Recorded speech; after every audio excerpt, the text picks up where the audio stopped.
Tawa ka. Sorry naman po, Koy. Kasi, kaya siya mangango kasi manang na siya. Wala na siyang Yung pa kayo mangnagdat, ha? Yes, ko may mangyayari sa din. Uy. Ayaw nila ikaw patawarin. Yung pinsan ko kasi hindi pa talaga siya anad sa sapa. So, siya kasi tinutulak-tulak niya. At pati ako na nakandinin siya kami sa kanya. Tapos napahiya ako doon. Kaya kami mainis kay Kokoy kasi kanina inaway nila kasi yung kaibigan ko. Inulog niya kami sa pa.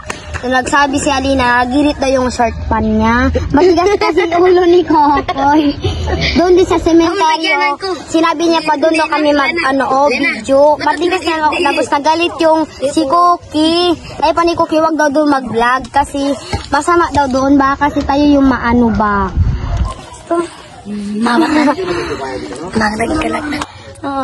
Okay lang. Ano nagsabihin niya sa akin? Okay lang. Kasi aalis naman ako sa bestie group niyo. At wala akong pake. Kung pake kung aalis ka, umalis ka kung gusto mo. Bakit? Ma-heart ka agad yung sinabi ko. It means totoo. It means talaga pasaway ka kahit sa bahay, hindi ka mapagsabihan ng magulang mo. Kaya palang tigas-tagis ng ulo mo, ang taba-taba mo na nga, matigas pa yung ulo mo.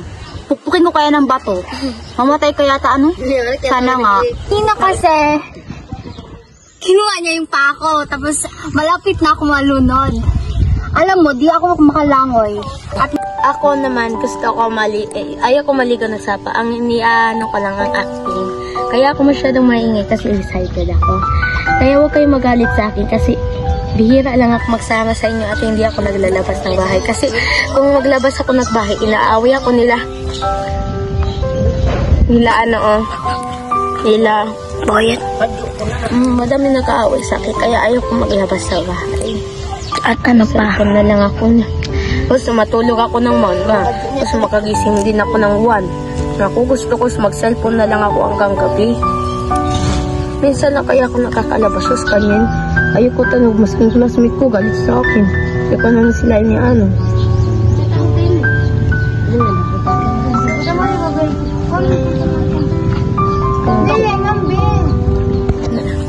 Oh, diba? Nakakaawa si Coco. Nakaiyak na lang kasi pala ko prank yun. Pero yung pala totoo na. Diba? Nakakatakot talaga. Ay! Ba't matakot si sister niyo? Hindi ako sasali sa kanya. At ano-ano sinasabi nila sa akin, okay lang. Basta, tao naman ako, hindi naman ako hayop. At sila nagsabi hayop ka. Kung ayaw nila magpatawad sa akin, okay lang. Basta, hindi nagsasama sa bestie group ko. Oo, walang kaming pake. Okay, wag kang huli. Joke lang yun nila. Ginaprank lang namin. Parang gusto namin yung kayak namin. Video natin.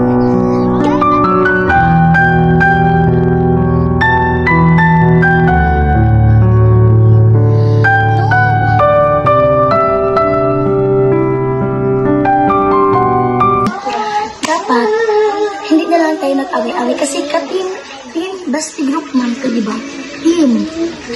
Dapat ang mga team hindi nag-aaway-away. Dapat nagtutulungan pa yan. Diba? Hindi naman ako nakakasama sa bestie group. Kasama lang ako. Pero hindi naman ako pinasama. Mas tinbago lang ako. Hindi naman ako nakasama talaga. Labot mo. Pagdating tayo na, ay! Kayo mga guys, papatawarin nyo ba siya? Wait lang, mamaya na yan. Para kung gusto magpatawad, sige na, go na. Magpatawad na ang gustong magpatawad. Sunday mornings were your favorite.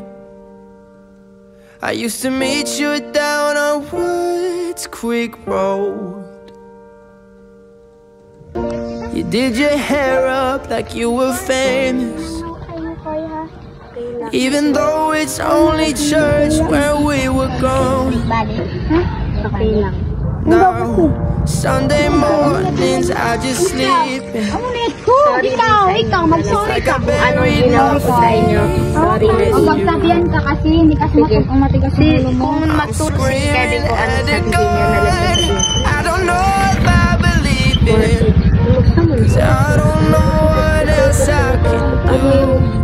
sasama ko sa inyo. I'm still holding on to everything that's dead and gone. I don't wanna say goodbye, 'cause this Papatawad ko na siya guys yung ginawa niya sa akin. Yun lang. now Napatawad ko na siya guys. stars and 6 feet never felt so far. Team lang kami. Here I am Guys, alone napatawad ko na between the heavens and the earth. Oh, it hurts so hard for a million different reasons. You took the best of my heart. Si Jeffrey pa. Minus mo kasi siya.